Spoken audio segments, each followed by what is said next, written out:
નમસ્કાર, સીધો સંવાદ સાથે હું છું લખમા। લોકસભાની ચૂંટણી પહેલા જ ભાજપમાં ભરતી અને વિપક્ષમાં ઓટ જેવી પરિસ્થિતિનું નિર્માણ થયું છે, કારણ કે કોંગ્રેસ અને આપ તેમજ અપક્ષના નામાંકિત નેતા જેવા કે બાલકૃષ્ણ પટેલ, ચિરાગ કાલરિયા, ઘનશ્યામ ગઢવી, સીજે ચાવડા, ભૂપત ભાયાણી, ધર્મેન્દ્રસિંહ વાઘેલા, બળવંતસિંહ ગઢવી, અજય ગઢવી અને એટલું જ નહીં, એક સાથે 100 જેટલા સરપંચોએ પણ ભાજપમાં જોડાવાનો નિર્ણય લઈ લીધો છે। 2 મહિનામાં 4 ધારાસભ્યોએ પોતાનું રાજીનામું આપી દીધું છે। નેતાઓ સહિત સરકારી અધિકારીઓ પણ ભાજપમાં જોડાવા માટે આકર્ષાઈ રહ્યા છે। ત્યારે વિપક્ષની ગુજરાતના રાજકારણમાં પરિસ્થિતિ ખૂબ જ કથળી રહી છે અને આ બાજુ ભાજપમાં 36માંથી 36 બેઠકો મેળવવા માટે તનતોડ મહેનત કરવામાં આવી રહી છે। ત્યારે હવે આ ગુજરાતના રાજકારણની પરિસ્થિતિ પર જ આજનો સીધો સંવાદ કરીશું।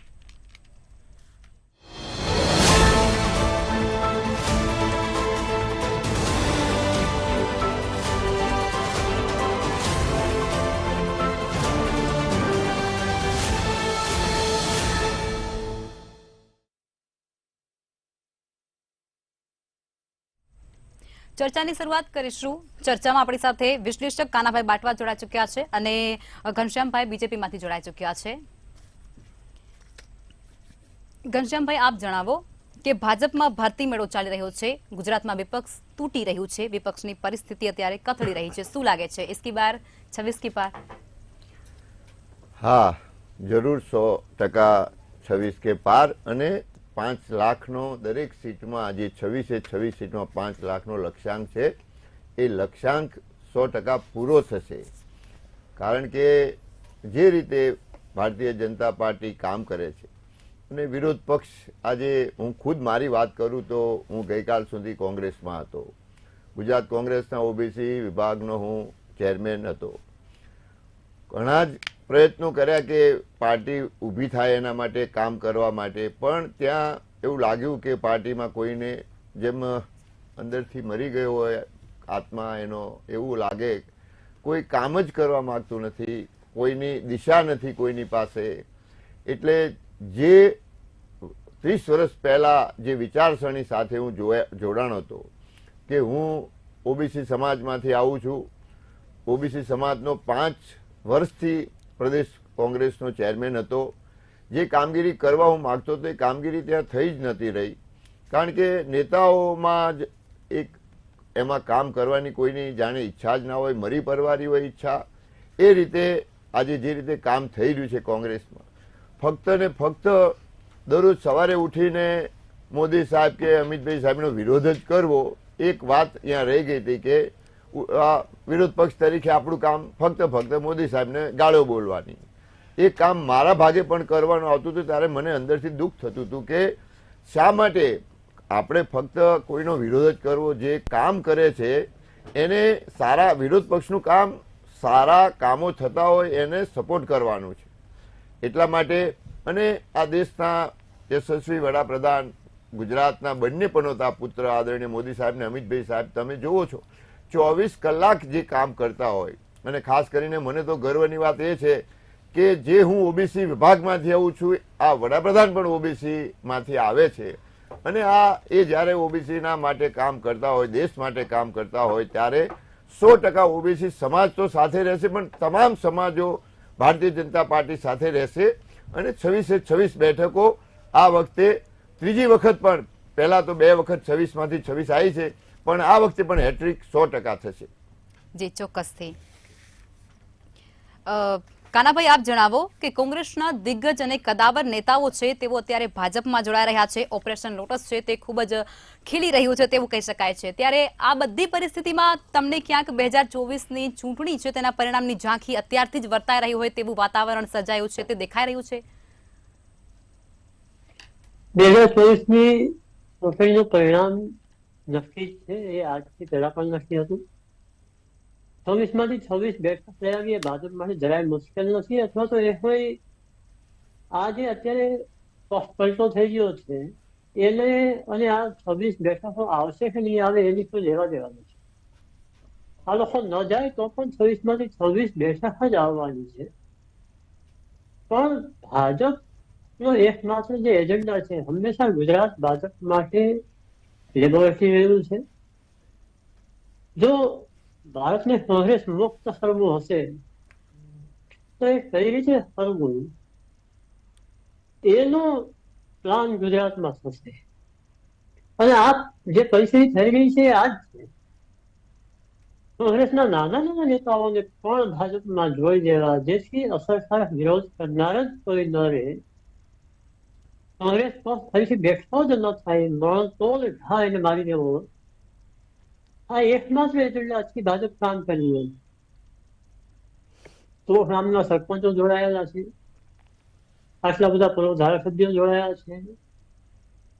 એ ભાજપની જે 5 લાખની માર્જિનથી જીતવાની વાત છે એમાં બધું તો 100% થાય, એમાં ફાયદો થશે. પણ 5 લાખથી જીતવાનો અર્થ એ થાય કે સામે કોઈ વિરોધ કરનાર જ ન હોય. તમે વિચારશો 5 લાખથી જીતી જવું એ નાની સૂની વાત નથી લોકસભા.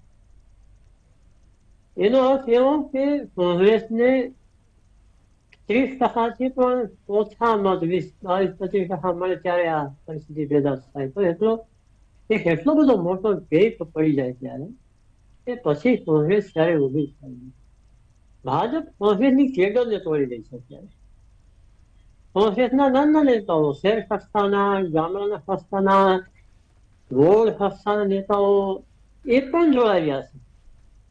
લગભગ 1000થી વધુ કાર્યકરો, 100 જેટલા, 700-1000 જેટલા કાર્યકરો, 100 જેટલા સરપંચો, 5 પૂર્વ ધારાસભ્યો, આ બધા જયારે એમાં જોડાયા એનો અર્થ છે કે આખી કોંગ્રેસની કેડર તૂટી ગઈ. અને આ બહુ જોખમી છે. એક કોઈ નેતા, એક કોઈ ધારાસભ્ય કે 5 ધારાસભ્ય જતા રહે તો પક્ષને એવી અસર ના પડે જેવી અસર એના નાના નાના નેતાઓ, કેડરના જે નેતાઓ છે, જેનાથી પક્ષ ઉભો રહે છે, પક્ષના પાયાને જે કાર્યકરો છે, એ જયારે તૂટી જાય ત્યારે એ પક્ષ તૂટી જશે. કોંગ્રેસ હવે તૂટશે તો એ પછી ક્યારે ઉભો નહીં થાય એવો તૂટશે.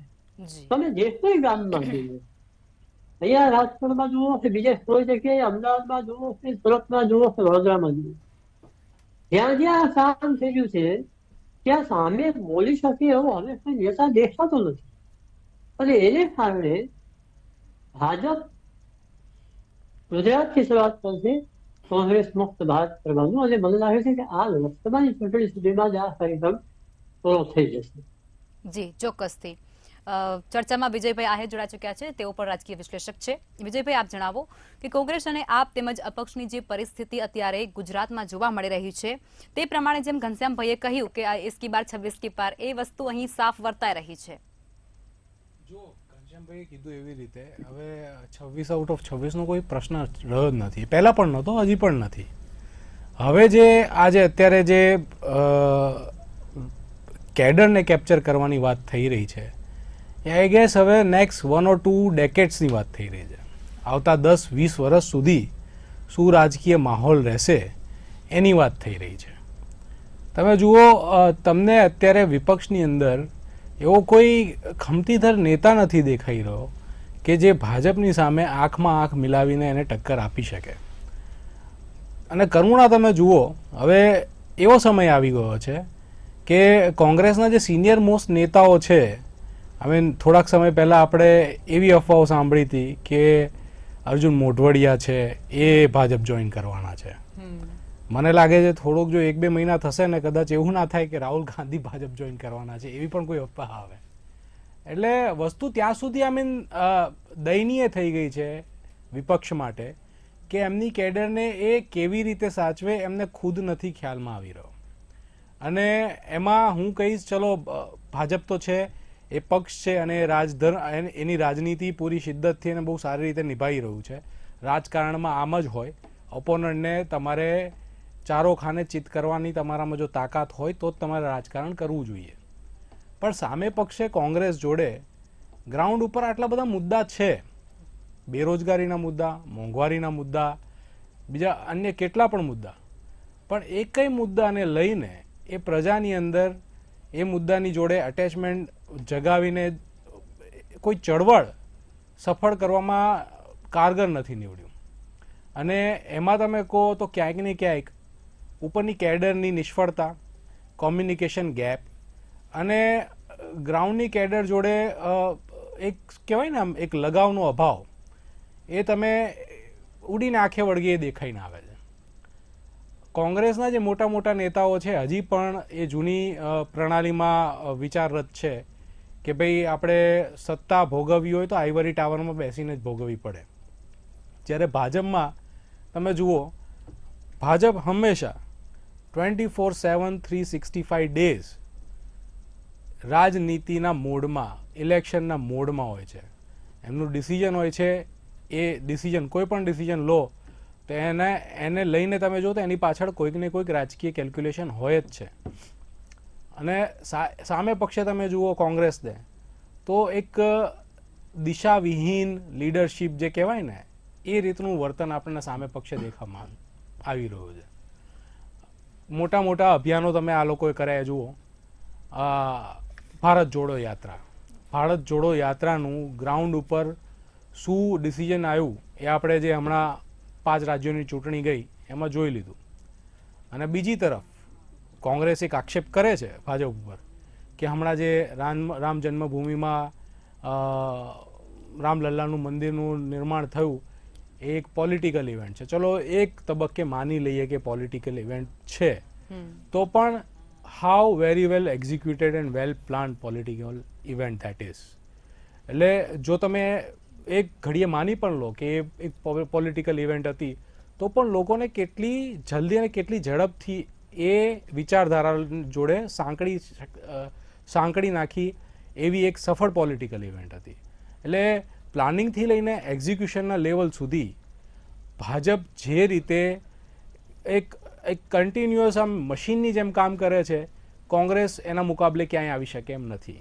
અને હવે જ્યારે ભાજપના બૂથ લેવલના કાર્યકર્તાઓ, ગ્રાઉન્ડ ઉપર કામ કરતા કાર્યકર્તાઓ, નાની નાની સમિતિઓના કાર્યકર્તાઓ, જે અમુક જે ઓબીસી સમાજના, અમુક તમે જુઓ તો સહકારી મંડળીના, અમુક કોઈક વડોદરા ડેરીના કોઈ ડાયરેક્ટર પણ જોઈન થયા છે, એવા જે સભ્યો છે કોંગ્રેસના, એ કોંગ્રેસને તિલાંજલિ આપીને હવે ભાજપમાં જોડાઈ રહ્યા છે.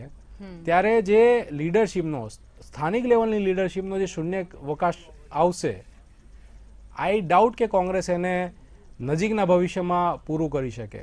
અને એ પૂરું કરવા માટે કોંગ્રેસે હવે કેટલા કપરા ચઢાણ ચડવા પડશે એ ખુદ કોંગ્રેસ પણ એનાથી વાકેફ છે. હવે જોવાનું એ રહ્યું, આ ચૂંટણી તો it's more or less sealed, પણ હવે પછી નીચેના લેવલ ઉપરથી કેવી રીતે આ લોકો ઇલેક્ટરલ પોલિટિક્સમાં પાર્ટિસિપેટ કરી શકે છે એ પણ એમના માટે ખૂબ જ હાર્ડ થશે. તો let's see how the things pans out. જી ચોક્કસથી. ઘનશ્યામભાઈ, આપ જણાવો કે વિપક્ષ એવા આક્ષેપ કરે છે કે ભાજપ સામ દામ દંડ ભેદની નીતિ અપનાવી અને તોડજોડની રાજનીતિ કરતી હોય છે અને કયા બધા એન કેન પ્રકારે ઘણા અનેક કારણોસર તેઓ જે વિપક્ષના નેતાઓ છે તેને તોડી અને પોતાની તરફ આકર્ષિત કરતી હોય છે. આ એક આક્ષેપ છે અને આ આક્ષેપ તમારા ઉપર દિલ્હીમાં પણ કરવામાં આવ્યો છે. તમે આ આક્ષેપને કઈ રીતે નકારશો? મને જે હું વિપક્ષનો વર્ષોનો અનુભવ છે, મને ક્યાંય એવું દેખાયું નથી કે સામ દામ દંડ ભેદ વાપરીને વિપક્ષને એમને ક્યાંય તોડ્યો હોય.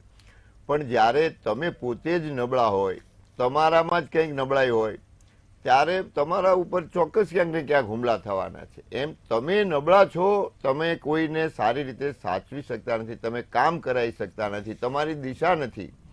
જાહેર જીવનમાં આવેલો વ્યક્તિ કંઈક ને કંઈક એની પોલિસી હોય, એને વિચારસરણી હોય, એ વિચારસરણી સાથે જાહેર જીવનમાં આવ્યો હોય. જે કામ કરવા માગે છે, જે વિચારસરણી સાથે, એને જે કામ કરવાની તક ના મળે, એને એમાં એનું ભવિષ્ય ના દેખાય, તો એ પછી બીજા પક્ષમાં જવાના જ છે. પછી કોઈ પણ પક્ષ હોય એમાં જાય જ્યાં એને એનું સારું ભવિષ્ય દેખાતું હોય ત્યાં.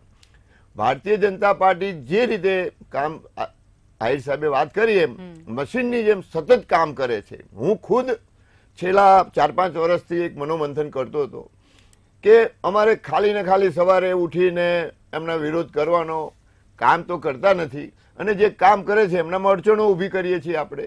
એટલે છેલ્લા હું તો 30 વર્ષથી હતો પાર્ટીના માટે. મેં મારા જીવનના અનેક વર્ષો આપી દીધા.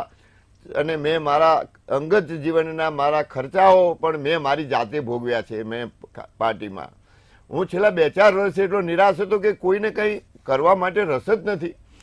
તમે ઇન્ડિયા ગઠબંધનની વાત જુઓ. ઇન્ડિયા ગઠબંધનની પહેલા વાતો ચાલી, એમાં ક્યાંય ગંભીરતા ના દેખાણી, કોઈનામાં કશું જ નહોતું. અને જાણે બધા એક જ કે મોદી સાહેબને કોઈ પણ સંજોગોમાં કાઢવા હતા, આ લક્ષ્ય સાથે તમે બધા ચાલ્યા.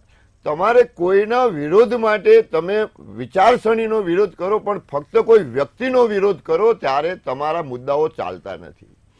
એટલા માટે ક્યાંય કોઈ સામદામ દંડ ભેદ નથી. કોઈને હમણાં મને આટલા વર્ષમાં કોઈનો ફોન આવ્યો નથી કે ઘનશ્યામભાઈ ગઢવી તમે, હું લગભગ 1000થી વધારે મેં ડિબેટો કરી હશે, પણ મને હું ઘણી વખત ભારતીય જનતા પાર્ટીના વિરોધમાં પણ હું જ્યારે કોંગ્રેસમાં હતો ત્યારે મેં વાત કરી, કોઈએ મને ક્યારેય કંઈ કીધું નથી. એટલે આ બધી વાતો, ત્યારે તમે નબળા છો, તમે કંઈ કરી શકતા નથી. તમારા લોકો જઈ રહ્યા છે તમારાથી થાકીને, કંટાળીને, કારણ કે તમે એમને કોઈ કામ આપતા નથી, દિશા નથી આપતા. રામ મંદિરના મુદ્દા ઉપર કોંગ્રેસનું નેતૃત્વ એમ કહે કે અમે આમંત્રણ આપ્યું ને નથી જતા, અને કોંગ્રેસના કાર્યકરોને એમ કહે છે કે તમે જાઓ. તો આ તો તમે કન્ફ્યુઝનમાં છો. તમારી કોઈ નીતિ જ નથી. કાં તો જાઓ, નક્કી કરો, અને કાં ના જાઓ. ન જવાનો નિર્ણય એ દેશના 80% હિન્દુઓ જે ભગવાન રામમાં આસ્થા ધરાવે છે એ તમે 80%નું અપમાન કર્યું છે. એ તમારે રામ મંદિરમાં તમે ના ગયા, આ દેશના 80% હિન્દુઓના તમે અપમાન કર્યું છે અને એમને તમે નારાજ કર્યા છે. રામ ભગવાન સર્વવ્યાપી છે, તમામના છે. રામના એમાં એમને તમે કીધું કે ભાજપે એને ઇવેન્ટ બનાવ્યો. અરે તમારે સામે જોડાઈને તમારે એ ઇવેન્ટને તમારે એને મોટો રાજકીય અથવા સામાજિક અથવા ધાર્મિક પ્રસંગ બનાવો હતો. તમે ના ગયા અને પછી એમ કહો છો કે ન, તો તમે ના જાઓ તો એ તો કોઈ એક જ પાર્ટી જવાની છે અને એનું મેનેજમેન્ટ જુઓ. હું આટલા વર્ષથી કોંગ્રેસમાં હોવા છતાં આ જે છેલ્લા થોડા પ્રસંગો બન્યા મારા જીવનમાં મને વિચલિત કર્યો, અને મને એમ લાગ્યું કે આ પક્ષમાં હું નથી રહી શકતો, એટલા માટે કે કોઈ દિશા નથી, કોઈ સમજણ નથી જે પાર્ટીને પાર્ટી પક્ષ કેમ ચલાવવો એની. તમારામાં એક બાજુ તમે કોઈ સેનાપતિ એમ કે એના સૈનિકોને કે તમે લડો, અને હું અહીં બેઠો છું. તમે સૈનિકોને ત્યાં રામ મંદિરમાં મોકલવાની વાત કરો છો. સૈનિક કઈ રીતે જશે? એને શું વિચાર આવશે? મારો નેતા નથી જતો અને હું જઉં છું. એટલે આવી કન્ફ્યુઝનમાં રહેવા વાળી કોઈ પણ સંગઠન, કોઈ પણ પક્ષ, એનું ભવિષ્ય લાંબુ નથી હોતું. રાજકારણમાં નિર્ણય શક્તિ એ મહત્વની હોય છે, જે આદરણીય મોદી સાહેબ અને અમિતભાઈ આ બંને આપણા ગુજરાતના પનોતા પુત્ર એમની નિર્ણય શક્તિથી સાબિત કરી બતાવ્યું છે કે કોઈ પણ એમને નિર્ણય લીધો, એ નિર્ણયને દુનિયાની કોઈ તાકાત એને રોકી શકી નથી. અને ખાસ કરીને એનાથી હું આકર્ષિત થઈ મોદી સાહેબથી, હું આ પાર્ટીમાં જોડાણો છું. જી ચોક્કસથી. વિજયભાઈ, આપ જણાવો કે કોંગ્રેસ અને આપના કાર્યકર્તાઓ બીજેપી તરફ આકર્ષાય, હોદ્દેદારો બીજેપી તરફ આકર્ષાય, તે વસ્તુને આપણે ક્યારેક સ્વાભાવિક અને માની લઈએ કે ચલો એ જોડાઈ ચૂક્યા છે ભાજપમાં, પરંતુ ચૂંટાયેલા ધારાસભ્ય પોતાનો પદ અને હોદ્દાનો તિરસ્કાર કરી અને શું કામ ભાજપમાં જોડાઈ રહ્યા છે, એ વાત નથી સમજાતી. જો તમે એક વસ્તુ સમજો, તમે ચૂંટાયેલા ધારાસભ્યોની વાત કરો છો, હું તો એનાથી પણ એક આગળ વાત કરું. જે નેતાઓની પેઢી દર પેઢી કોંગ્રેસમાં હતી, જેમના ડીએનએમાં કોંગ્રેસ વણાયેલું હતું, એવા નેતાઓ કોંગ્રેસને હાથ જોડીને, માથું નમાવીને, એમનાથી દૂર થઈને ભાજપમાં જોડાઈ ચૂક્યા છે. જ્યોતિરાદિત્ય સિંધિયા, એમના પિતાજી પ્રખર કોંગ્રેસી, એમને શું ખોટ હતી? એ તો રાજાધીરાજ છે, મહારાજ છે, એમને કેમ છોડવું પડ્યું? એમને કોઈ દબાવી શકે એમ હતું? એમને કોઈ લાલચ ડગાવી શકે એમ હતી? એમણે કેમ કોંગ્રેસ છોડીને ભાજપ જોઈન કર્યું? તમે વિચાર કરો. હમણાં મિલિંદ દેવરાની વાત ચાલે છે કે ભાઈ he is also going to join BJP. એમના પિતાજી પ્રખર કોંગ્રેસી હતા. જીતિન પ્રસાદ, એમના પિતાજી પ્રખર કોંગ્રેસી હતા.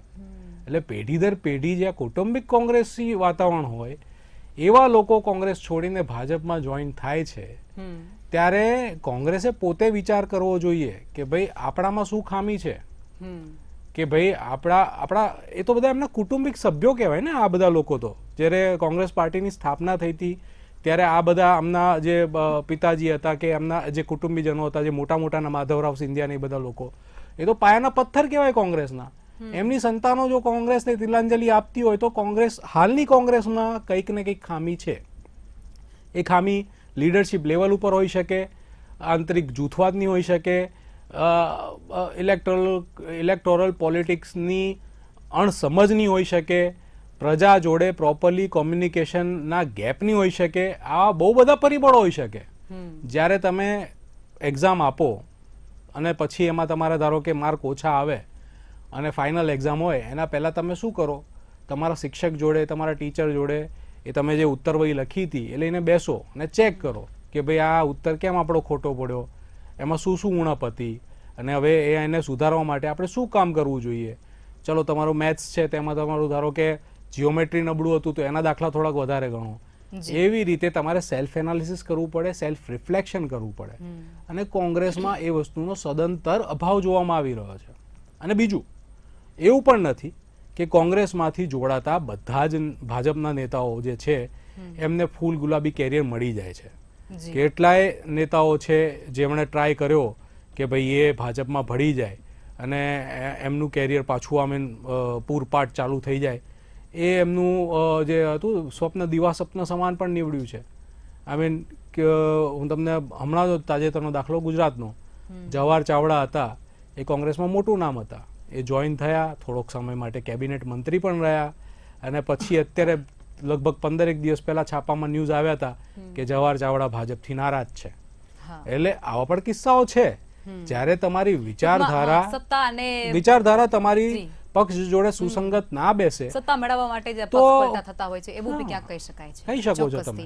જી, કાનાભાઈ આપણી સાથે જોડાય છે, એમને પણ એક જવાબ મેળવી લઈએ. કાનાભાઈ, આપ જણાવો કે રાજકીય પક્ષ સાથે કોઈ વ્યક્તિ જોડાય છે, ઘણા વર્ષો સુધી તે પક્ષ સાથે તે પોતાની પ્રક્રિયામાં જોડાયેલો રહે છે, કામગીરી કરતો રહે છે, પરંતુ અને ધારાસભ્ય જેવા પદ પર પણ તે બિરાજમાન તે પક્ષ દ્વારા થતો હોય છે, પરંતુ એને એકાએક એવો વિચાર આવે છે કે ના, આ પાર્ટી તો ભાઈ નથી કામ કરી રહી ને મને કોઈ સાંભળતું નથી અને તેમના દ્વારા એવું કહેવામાં આવે કે હું ગાંધીનગર જાઉં છું, પ્રજાના જનતાના સવાલો ઉપાડવા માટે જઈ રહ્યો છું અને ત્યાં જઈને રાજીનામું ધરી દેતા હોય છે તેઓ.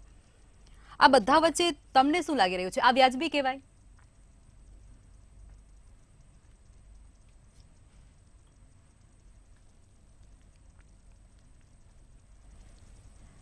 લાગે છે તેવું જ નથી સાંભળી રહ્યા. વિજયભાઈ, આપ જ જવાબ આપી દો. જો વ્યાજબી તો ના કહેવાય, કારણ કે જ્યારે તમે કોઈ પણ નાગરિક મત આપતો હોય છે એ ઉમેદવારને અને પક્ષને મત આપતો હોય છે અને એક મેસેજ તરીકે પણ મત આપતો હોય છે. જો વિપક્ષને મત આપવામાં આવે તો એ વિપક્ષના કેન્ડિડેટના વેલિડેશનની જોડે જોડે સત્તા પક્ષને એક મેસેજ પણ છે કે અમે તમારાથી નારાજ છીએ કે અમે તમારાથી અસંતુષ્ટ છીએ, એટલે વિપક્ષને અમે મત આપીએ છીએ. પણ તમે જેને મત આપ્યો હોય એ જ તમારા જનાદેશનું અનાદર કરીને જ્યારે પક્ષ પલટો કરી લે તો એને સીધી ને સરળ ભાષામાં મેન્ડેટનું વિશ્વાસઘાત કહેવાય. પણ અનફોર્ચ્યુનેટલી આપણે અહીંયા ઇન્ડિયામાં આવી વસ્તુઓને રોકવા માટેનું કોઈ લીગલ મિકેનિઝમ નથી. કેટલી વખતે ચર્ચા થઈ છે કે ભાઈ રાઇટ ટુ રિકોલનું આપણે મેન્ડેટ લાવીએ કે જેથી કરીને જો કોઈ આવી રીતે પક્ષ પલટા થાય કે પછી કોઈ કામગીરીથી પ્રજા સંતુષ્ટ ના હોય તેમને પાછા રિકોલ કરી લેવામાં આવે, પણ એ ફ્રુક્ટિફાઈ નથી થયું. પક્ષ પલટાને રિલેટેડ અમુક કાયદાઓ પણ આવેલા છે, પણ એ દાંત વગરના વાઘ જેવા છે. એટલે જ્યાં સુધી કાયદાઓ મજબૂત નહીં થાય પક્ષ પલટાને રિલેટેડ, ત્યાં સુધી આ વસ્તુ ચાલતી જ રહેવાની છે. ઘનશ્યામભાઈ, આપ જણાવી દો કે અમિત ચાવડા દ્વારા એવું નિવેદન આપવામાં આવ્યું છે કે કોંગ્રેસ છે તે કાર્યકર્તાઓની છે અને પક્ષની પાર્ટી છે, કાર્યકર્તાઓની પક્ષની પાર્ટી છે, તેમાં કોઈ નેતાનું કોઈ એવું બધું છે નહીં. તમે કોંગ્રેસમાં રહી ચૂક્યા છો, તમને શું લાગી રહ્યું છે? આ વાતથી તમે સહમત છો? દુઃખની વાત એ છે કે કાર્યકર અને નેતા વચ્ચેનો જ કોંગ્રેસમાં ગેપ છે. ખાસ કરીને તો કાર્યકર કોઈ રહ્યા જ નથી ત્યાં. જે કોઈ છે હવે એ માને છે કે અમે નેતા જ છીએ અને નેતા છે એટલે પાર્ટી મજબૂત થતી નથી, કારણ કે કોઈ કામ કરવા વાળું જ નથી ત્યાં. એટલે કોંગ્રેસ પક્ષમાં કાર્યકરોની કમી છે, કારણ ત્યાં જે દિશા મેં આપને પહેલા કહ્યું કે જે દિશા આપવી જોઈએ કાર્યકરને તમારે, એ તમે એને દિશા જ નથી આપી શકતા.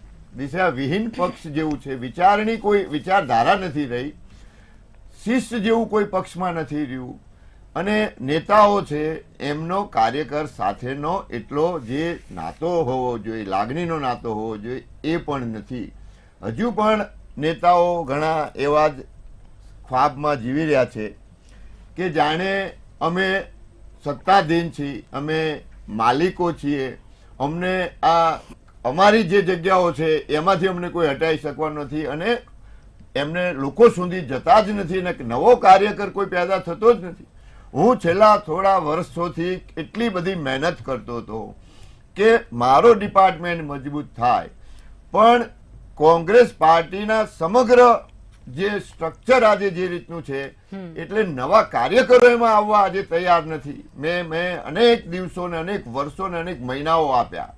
મેં મારા પક્ષમાંથી ક્યારે એક નવો પૈસો પાર્ટીનો કોઈ ખર્ચો આવ્યો નહીં હોય અને હું છેલ્લા 30 વર્ષથી મારે મહેનતથી પાર્ટીને ઊભી કરવાની કોશિશ કરી રહ્યો હતો. પણ અમારા જે બીજા નેતાઓ છે આજે કોઈ દિલ્હીમાં પણ એઆઈસીસીમાં અમે જઈએ તો કોઈ એવો વિઝનરી નેતા નથી, કોઈ સિનિયર નેતા નથી. એ જ રીતે તમે આ છેલ્લી ચૂંટણીમાં વિધાનસભામાં જે કોંગ્રેસનો રકાસ થયો એ તમારા પાસે કાર્યકરો નહોતા એટલે એનો અભાવ થયો. તમારા બૂથ સુધી અમારે કોઈ બેસવા હોય તૈયાર ન હોય એવી હાલત હોય. તમારી તમામ જગ્યાએ આજે જે કાર્યકરો અને નેતાઓને વચ્ચે ગેપ પડ્યો એના કારણે કોંગ્રેસની દશા થઈ છે. જી ચોક્કસથી. ઘનશ્યામભાઈ, વિજયભાઈ અને કાનાભાઈ અમારી સાથે ચર્ચામાં જોડાયા તે બદલ ધન્યવાદ.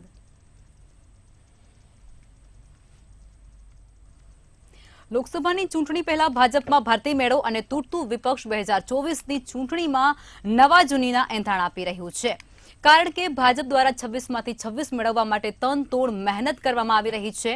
તમામ કાર્યકરો સાથે નેતાઓ પણ અત્યારથી જ ગ્રાઉન્ડ પર નીકળી પડ્યા છે અને જંગી બહુમતી મેળવવા સાથે જ મેદાન મારવા ઝઝૂમી રહ્યા છે. તો વિપક્ષ દ્વારા પ્રહારો પણ કરવામાં આવી રહ્યા છે કે શામ દામ દંડ ભેદની નીતિ સાથે ભાજપ આગળ વધી રહી છે. પણ 2024 કોને ફળશે તે જોવું રહ્યું. આ સાથે ચર્ચાને સમાપ્ત કરીશું. નમસ્કાર.